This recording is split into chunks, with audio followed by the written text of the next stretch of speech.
Today's video is going to end up very different than I had planned. Initially I thought I was going to go out and time a bunch of 0 to 60 runs, but lots of things made that not possible. From the lack of good roads, good safe roads, to a good timer, to a full memory card, today's going to be a bit different.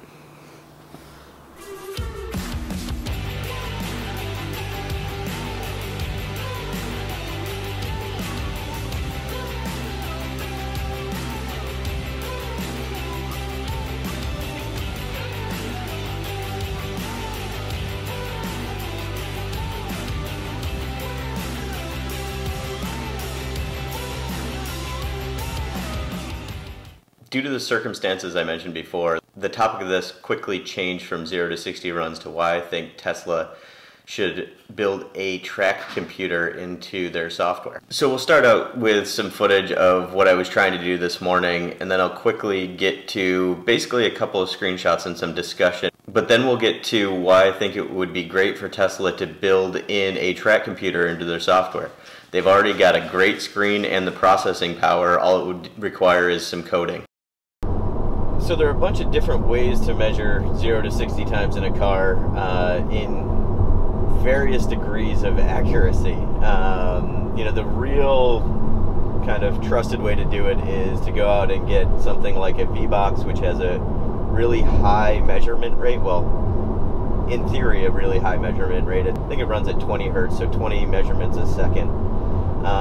You can do it with an iPhone app, which is not going to be very accurate, both due to its GPS as well as its measurement rate. And you can actually just do it by counting frames on a camera, though you're really guessing at that point. I want to measure 0 to 60 times and braking times and that kind of thing, but I don't want to go out and spend $500+ on a extra computer for the car or an extra sensor for the car. And that got me thinking, why doesn't Tesla have a track computer or performance data logger in the car?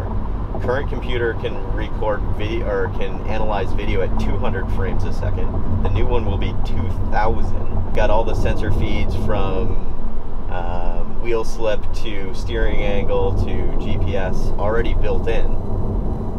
All they need to do is kind of build a graphical interface and they have this awesome screen to do it on. I think it's a no-brainer, and hopefully it comes soon, especially for the performance-oriented cars.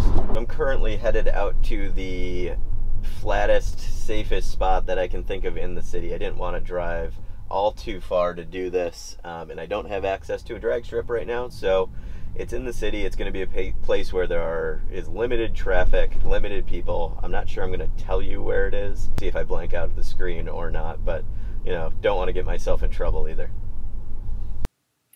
Well, here's where things started going poorly. Firstly, I didn't realize I had a full memory card and I was actually recording at too high of a frame rate on an old memory card on an old GoPro. So this angle became quickly unusable. So unfortunately, I don't have any direct on shots. The second challenge is that where I picked to do some driving, the road was absolute crap, potholes everywhere.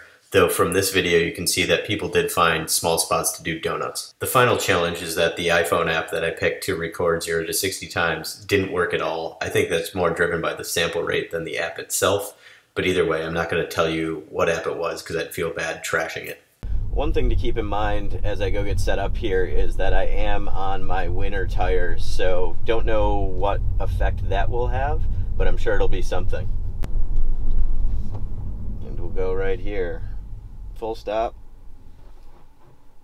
Start the app. It says waiting for GPS and start accelerating.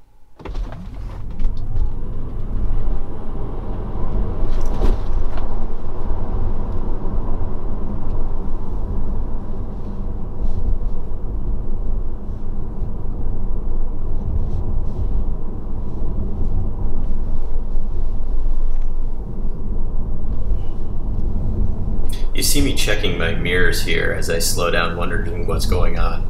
But a motorcycle cop was right behind me and passed by. He obviously didn't see me do the run. And he went by me going at least 60 miles an hour as I went 35. Here's the screen on a close-up for the run. Based on this, it looks like it took 107 frames, or 3.56 seconds. Not bad for winter tires and a bumpy road. So I'm going to quickly talk about two comparable and one not so comparable cars and their performance data recorders. Keep in mind that I haven't driven any of these cars with a performance data recorder on, so this is me kind of talking from the cuff. Firstly is the BMW M4. You can do a track computer on the screen, which it looks pretty cool. But to get the real features, you have to switch over to a Bluetooth OBD2 adapter that sends information to your phone and track it that way. So they did make it happen, they just don't necessarily have the screen real estate to use like Tesla would if they did it on the Model 3.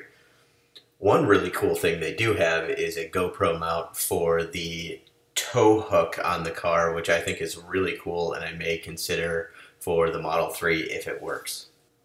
The next is the performance data recorder for the Cadillac CTS-V. Now this actually looks like a really good implementation. It was built by, I believe, Cosworth and partnered with Cadillac. So they did a good job. It looks like they've got G-force, acceleration, steering angle, track recording, video recording, a lot of the things you'd want to have. So very cool start there, but again, I haven't used it. And finally is Ferrari's telemetry system, which looks like it tracks everything, but is an awful user interface. This isn't a surprise as they really focus on the driving experience rather than the computers in their cars. So I'm really curious to see what Tesla could do with a track computer. They've got all the right inputs from a hardware standpoint. They've got 8 cameras that they could overlay data on top of. Actually, they have 9. They could actually use the interior camera as well. And they have a really fast computer and a really good screen. Come on, Elon, let's see what you can do. As always, thanks again for watching. If you like the video, hit the thumbs up. If you want to see more, hit the subscribe. And if you're buying a Tesla in the next day, use my referral code. It's down in the link. That's the last time I'm going to get to say this, but thanks to everyone who looked at my code, who used it. And while I'm not going to win a Roadster, I had fun doing this. I'm still going to continue to make some videos, and I hope you guys enjoy. Thanks again.